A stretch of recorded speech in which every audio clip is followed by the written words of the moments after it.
let's get into Blake Lively and Justin Baldoni.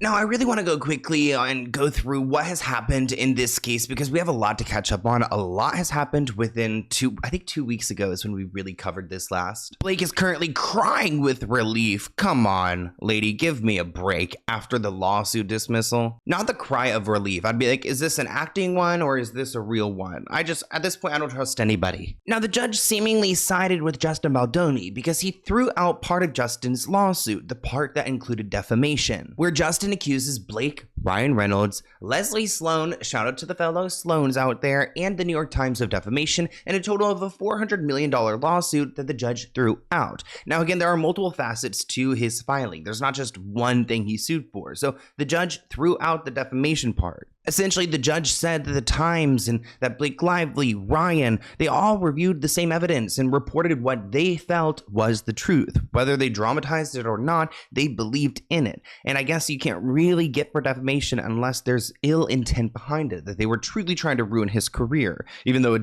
does seem that way. The judge flat out said, even if Ryan Reynolds said that you are a predator, he's allowed to say that because in this country, you have the right to free speech. But I wonder what this judge was looking at. The same evidence, maybe a check from allegedly a Ryan Reynolds company, in my opinion. Maybe paid off judge. I don't know, just a thought. But the judge did give Justin Baldoni until June 23rd to go and adjust a few of his claims if he would like to, but defamation's off the table. Not me asking ChatGPT to help, but it really did. He could go back and adjust his claims for breach of implied covenant of good faith and fair dealing. Justin accused Blake of violating the spirit of their working agreement, even if she didn't break a specific clause. So I would think maybe like going to the New York Times and like planning this article probably goes against what the studio stands for. You can't do that to the boss. He's also going to go and look at that torturous interference with contract. Justin also claimed that Blake, Ryan, their publicist, and the New York Times intentionally caused other companies or partners to back out of contracts. So if he could prove that like he had deals that were supposed to happen, but because of this suit, they did not, he could sue for that. But I think that Blake can probably argue the same thing because it's not looking good for her either. But boy, is Blake feeling good. She's feeling great, baby. She made this Instagram post. Let's go ahead and read it together. We're gonna get our glasses on for this one. Last week, I stood proudly alongside 19 organizations united in defending women's right to speak up for their safety. Like so many others, I felt the pain of a retaliatory lawsuit, including the manufactured shame that tries to break us. While the suit against me was defeated, so many don't have the resources to fight back. The resources. I mean, she's got that Ryan Reynolds money. I'm more resolved than ever to continue to stand for every woman's right to have a voice in protecting themselves, including their safety, their integrity, their dignity, and their story.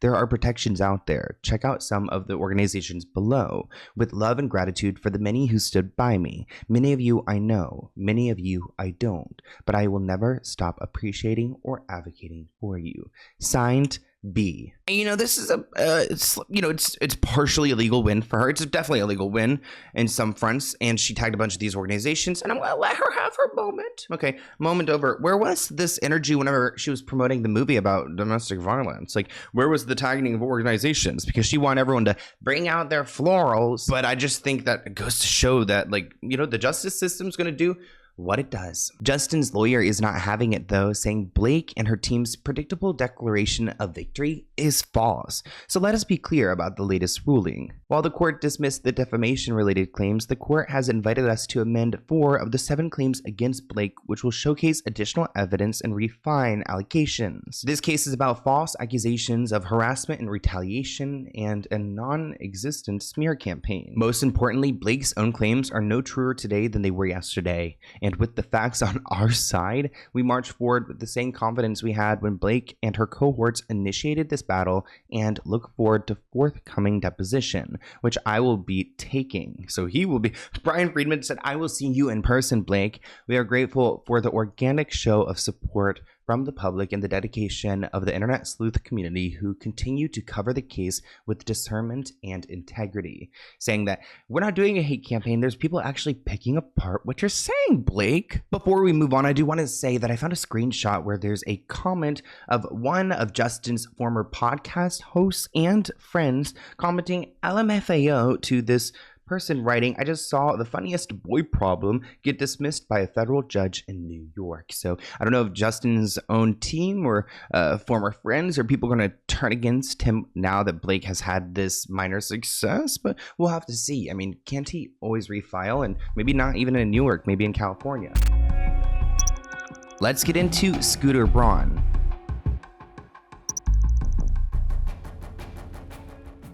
Now, I don't like to talk about Scooter on this channel because he likes to come for me, believe it or not, but he is talking about the sale of Taylor Swift's masters. We covered that last week, how she now owns all of her music again, and he's trying to rewrite history, and I wanted to go ahead and react to one of his recent interviews. When I bought Big Machine, I thought I was going to work with all the artists on Big Machine. I thought it was going to be like an exciting thing. I knew that Taylor, she and I had only met 3 times, I think in my life, 3 or 4 times.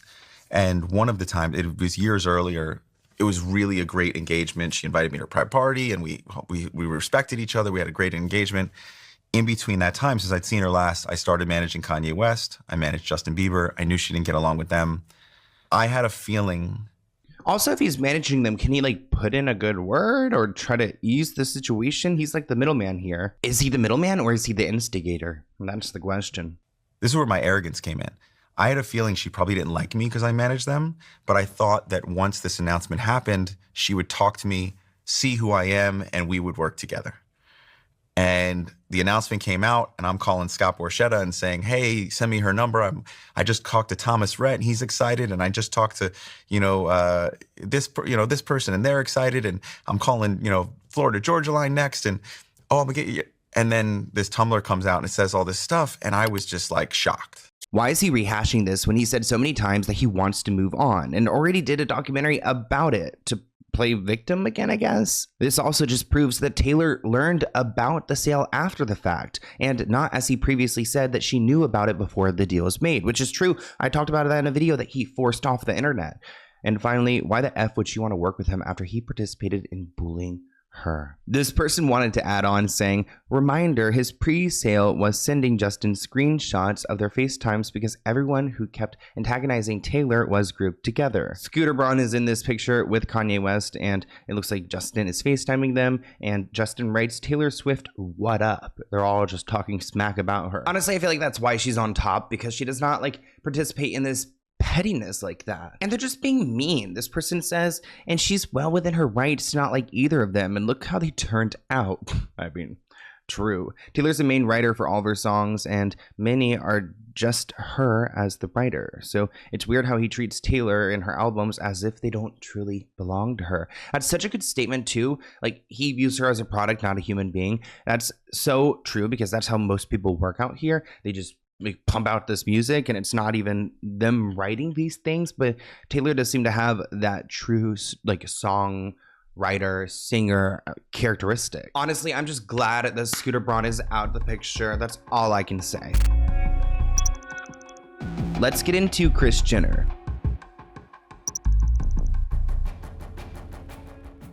Now, I just needed to show you guys how cheap the Kardashians really are. So Kris has lost some weight. Wow, this headline reads that she's selling her size 10 clothing now that she has her size 6 bikini body back from the 80s. Okay, hold up. Maybe the surgeon did more than just the face. She is starting to post her clothing on the Kardashian Closet, so you can go and buy Kris's clothing, which is so freaky to me. The rich people are literally selling their clothes online for us to buy. Fans think that she's using Ozempic to lose the weight, but of course, she's not going to admit to that. Of course not. Look at some of these outfits. We've got this yellow suit over here, built for grandma, and that's $2,000. We've got another $2,000 suit with the skinny legs, and then that one's another, almost $3,000 for that outfit. Wow. Oh, hell, we have okay, show me where Kris was wearing this bikini over here on the left.